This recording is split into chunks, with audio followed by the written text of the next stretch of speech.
भारत की तो जो ख्वाहिश है वो ये है कि अपने आप को सुपर पावर बना ले।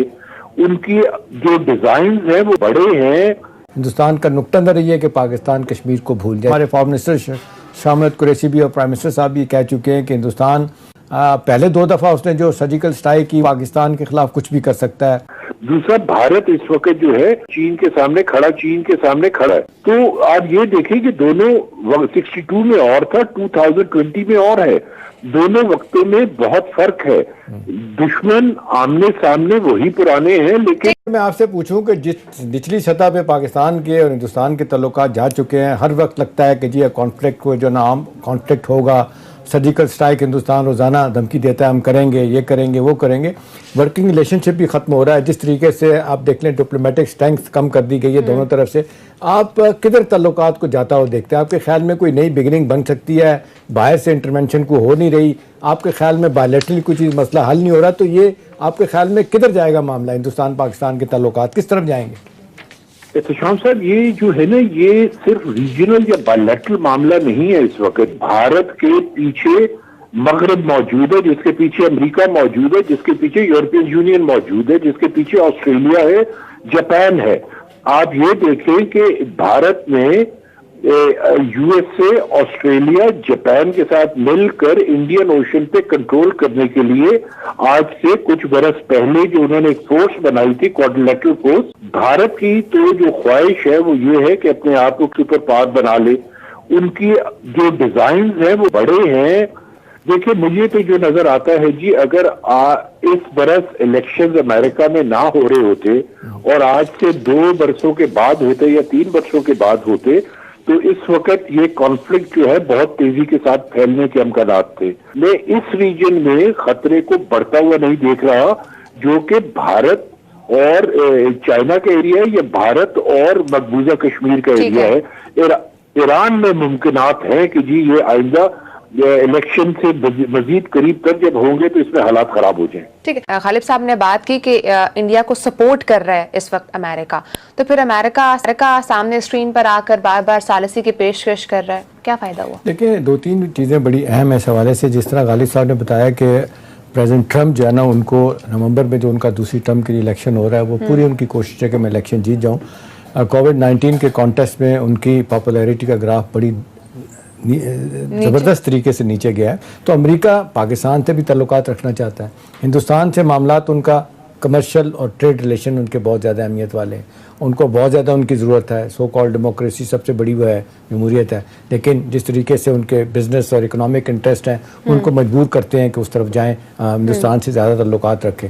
ठीक है, ओवर द ईयर्स मामलात हमारे उनके साथ इतने अच्छे नहीं रहे। वो स्ट्रेटेजिक पार्टनरशिप उनकी हिंदुस्तान के साथ ज़्यादा गहरी है हमारी निस्बत। लेकिन अमेरिका पाकिस्तान से भी ताल्लुकात बेहतर करना चाहता है। अब सवाल यह है कि सारे मामले में अमेरिका एक्टिवली क्यों नहीं सामने आता, क्यों नहीं फोर्स करता हिंदुस्तान को?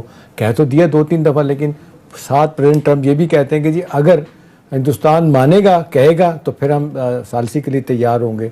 उन तो कहते हैं दोनों पार्टियां में अमेरिका ये कहता है, लेकिन हिंदुस्तान मना कर देता है। वो कहते हैं जी हमने नहीं करना, ये हमारा मामला ऐसा है कि हम बायलैटरली दो तरफा तौर पे हल करेंगे। हिंदुस्तान का नुक्ता नज़र ये है कि पाकिस्तान कश्मीर को भूल जाए। हमारे फॉरेन मिनिस्टर शाह महमूद कुरैशी भी और प्राइम मिनिस्टर साहब भी कह चुके हैं कि हिंदुस्तान पाकिस्तान के खिलाफ कुछ भी कर सकता है। अल्हम्दुलिल्लाह यहाँ से भी पूरी तैयारी है। सब लोग कहते हैं कि हम ऐसे नहीं बैठे हुए।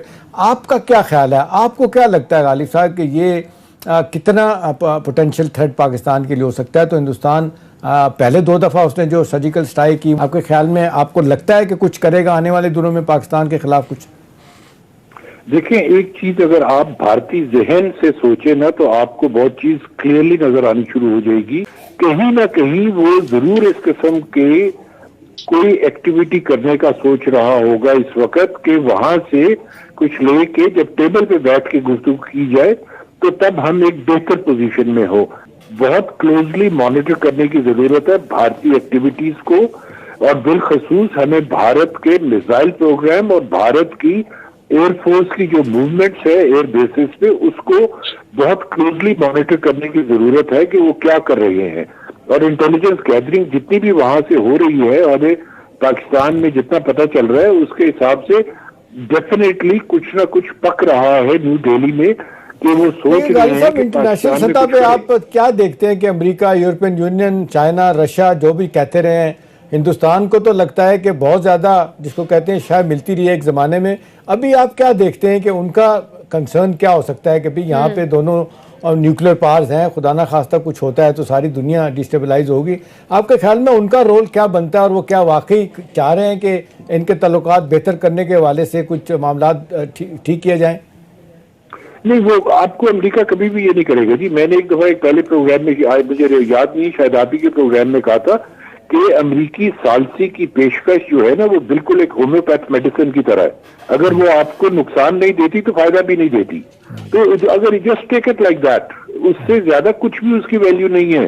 वो सिर्फ एक सफारती गिमिक्री है जिसके तहत वो लोग जो है कि दुनिया को ये दिखाना चाह रहे हैं कि हम हालात एक खित्ते में जहां के दो न्यूक्लियर पावर्स हैं, बेहतर करने के लिए कुछ ना कुछ करना चाहते हैं।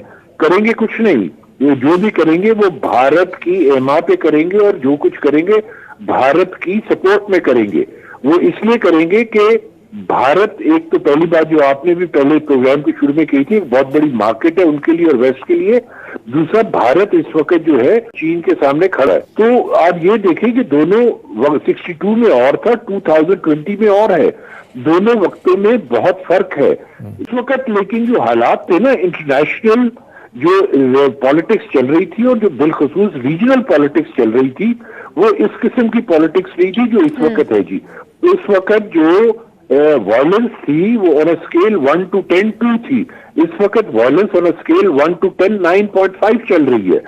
दुश्मन आमने सामने वही पुराने हैं, लेकिन ठीक है गालिब साहब, फर्क आ आपकी चुका है। बात आपके ख्याल में चाइना और पाकिस्तान की जो सिनर्जी डेवलप हो रही है, ये हमारे लिए कितनी अहम है और क्या इसको कोई नुकसान पहुंचाने की जो कोशिशें बाहर से हो रही हैं, खासतौर पे चाइना, हिंदुस्तान और अमेरिका की, वो कामयाब होंगी? देखिए, कामयाबी का तो मैं कुछ नहीं कह सकता जी। वो तो डिपेंड करता है कि किस तरीके से हम अपनी चालें चलते हैं और किस तरीके से बाकी दुनिया जो है वो अपनी चालें चलती है। लेकिन एक चीज का मुझे पूरा यकीन है कि सीपैक जो है वो पाकिस्तान और चीन की दोस्ती का जो इकोनॉमिक कंटेंट है उसके लिए बेहद अहम था। क्योंकि आज से 15 बरस पहले की अगर आप पाक चीन दोस्ती देखें तो वो पॉलिटिकली तो बहुत स्ट्रांग थी, लेकिन उसमें सब्सटेंस कोई नहीं था। और जब से सीपैक शुरू हुआ है तो उस वक्त से, सीपैक के बाद से पाकिस्तान और चीन का एक इकोनॉमिक रिलेशनशिप जो है उसकी डेप्थ इतनी ज्यादा हो गई है कि वो अमेरिका को जो चीज तंग करती है वो यही है। तो अमेरिका जो है डेफिनेटली कोशिश करेगा कि किसी तरह सीपैक को डिरेल किया जाए।